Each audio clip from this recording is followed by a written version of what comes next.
Mick Hawi, the youthful and endearing president of the Comancheros, seemed to have it all during the peak of the Sydney bike wars in 2009.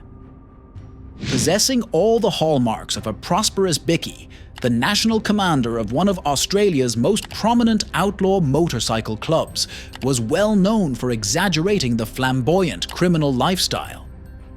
He had it all: power, wealth, a stunning wife, 2 kids, and the appearance of being able to avoid death entirely.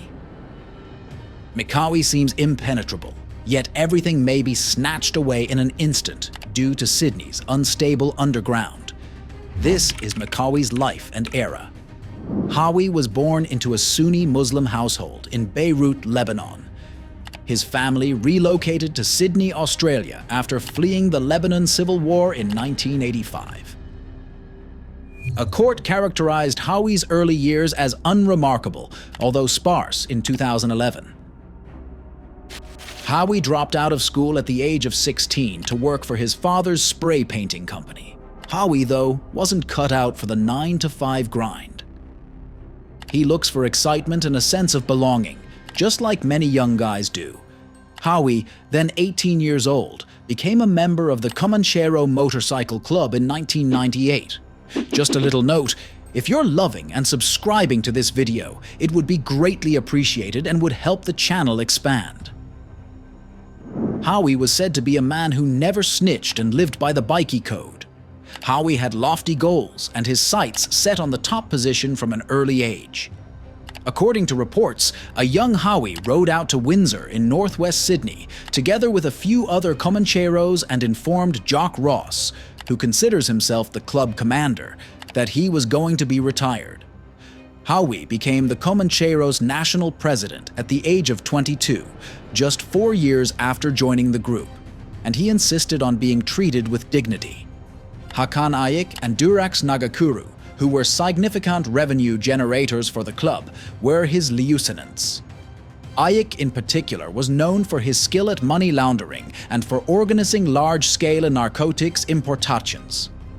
Hawi had 2 distinct personalities: the ruthless and infamous outlaw biker who directed beatings and bombings of rival clubhouses, and the devoted family guy who wed his childhood girlfriend Carolina Gonzalez and raised 2 kids.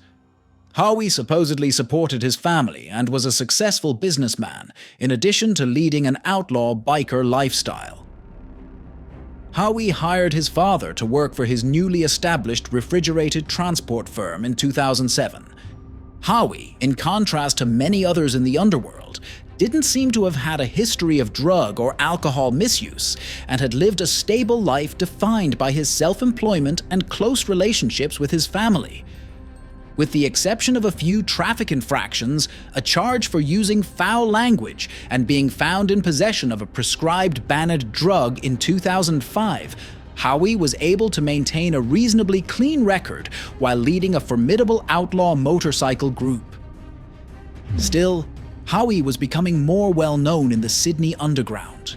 It's said that the Comancheros and Mick Hawi were creating enemies, and the club was profiting handsomely from drug sales. Yet Hawi's family's notoriety didn't grow until the epic biker fight at Sydney Airport in 2009. In 2007, following a calm lunge with Fink bikie gang members, shots were fired at Hawi's vehicle. He drove off, almost escaping with his life. The fact that one of the bullets was discovered embedded in the headrest illustrates how dangerous Hawi's day had been. Most believed, though this was never confirmed, that the Hells Angels were responsible for the shooting. Tensions were high at this time because it was said that Brighton-le Sands, a stronghold for Comanchero, was being targeted by the Hells Angels. After serving time in prison, Peter Zervas, a member of the Hells Angels, chose to operate Angel's Cosmetic Tattoo in Brighton-le Sands Bay Street. The Comancheros were, predictably, unimpressed. Derek Wainaho, the Hells Angels president for Sydney, and Mick Hawi had arranged a meeting to talk about the issues with Zervas' parlour. the Sydney Herald was informed by an underground source that Anthony Zervas, Peter Zervas's younger brother, showed up to the meeting with a shotgun that had been sawed off. A fight broke out, in which the gun struck one of the Comancheros in the head.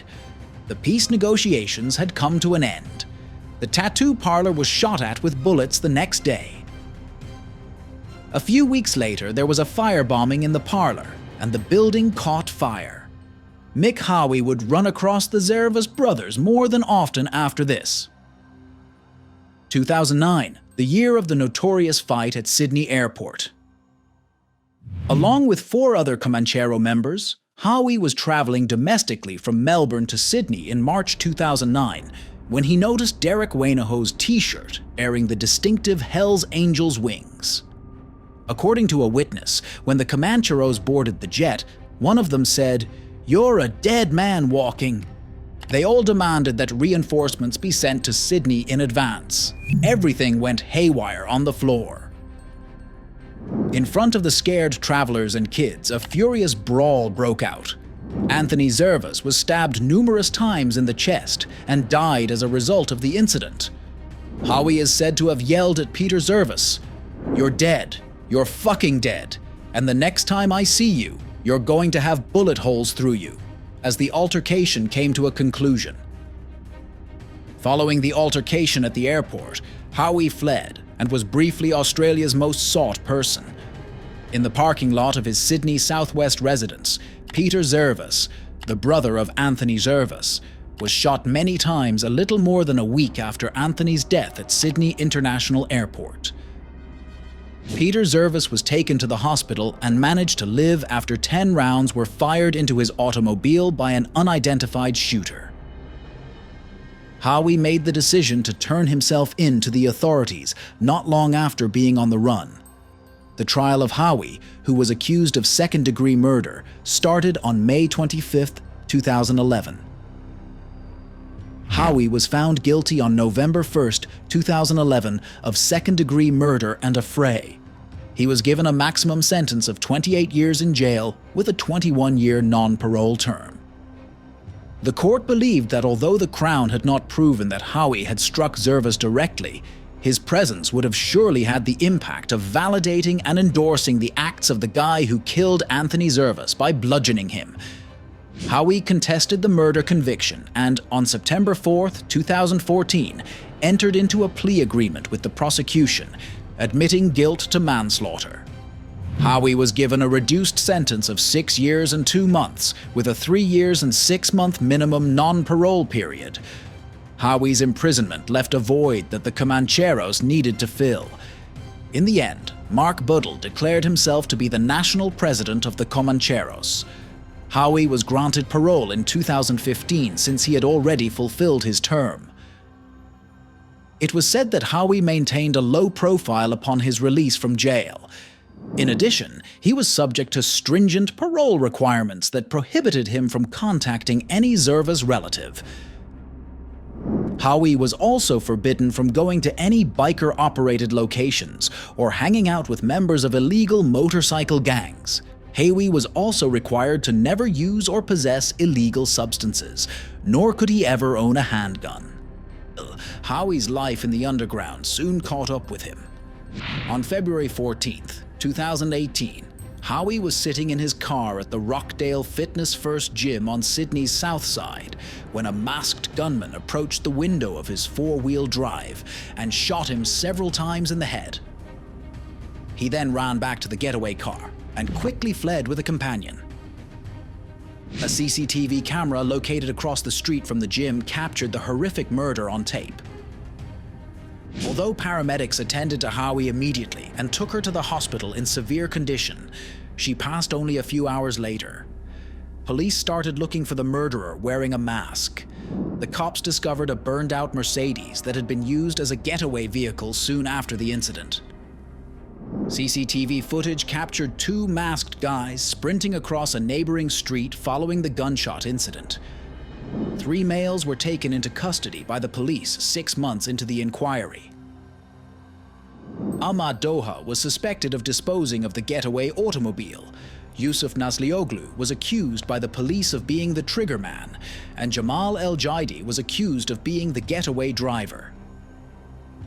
Doha was given a 3-year, 4-month prison term without the possibility of release after entering a guilty plea to being an accessory after the fact to Hawi's murder.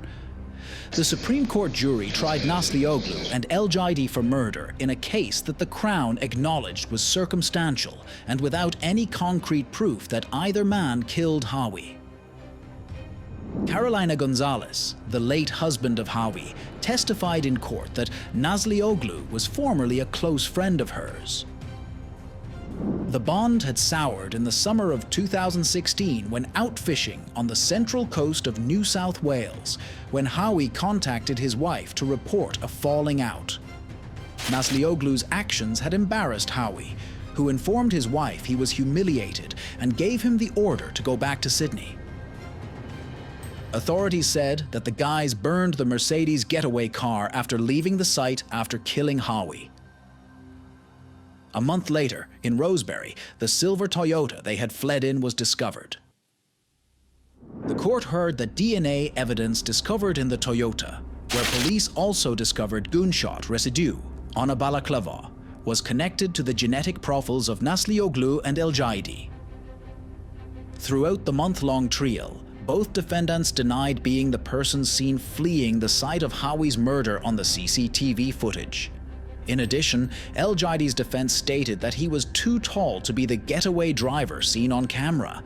Although El-Jaidi was measured at 199 cm or 6 feet 5 inches, the tallest of the two men observed running away after the initial getaway car was set on fire was estimated to be 186.4 tomatoes or 6 feet 1 inch, with a 7-centimeter margin of error.